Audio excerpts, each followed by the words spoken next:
Nakuha na nga namin yung dream shoes ni Daddy Dandan ay naapo. Nung last Sabado pa nga ito na kung saan nagluto nga ako ng breakfast namin. Pero dahil nga Sabado at nandito nga si Daddy Dandan, etong at nagpaligo na nga rin ako kay Hira. Linggo sana yung ligo niya kaso nga lang napaaga na. Ganun pala ang epekto ng kumakain sa umaga, napapaaga din yung mga trabaho.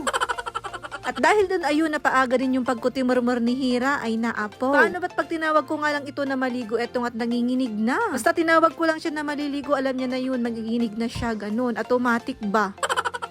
Pero nagsosyal dito yung aso, mainit yung panligo niya. Siyempre, naka-blower pa, o diba? San ka pa? Nakakaloka lang talaga to kasi basta nga tinawag ko na maligo na ay nanginginig na nga. Kaya naman pag pinapiliguan ko nga siya, kailangan nga mainit yung panligo niya. At siyempre, para hindi nga siya lamigin, ayan nga hinahanda ko na nga yung kanyang blower. Napansin ko lang din kasi na kapag hindi ko nga siya binublower ay nagkakasipon. Kaya naman automatic nga kapag katapos nga niyang maligo, i-blower ko na nga siya agad-agad. Siyempre, dahil nga Sabado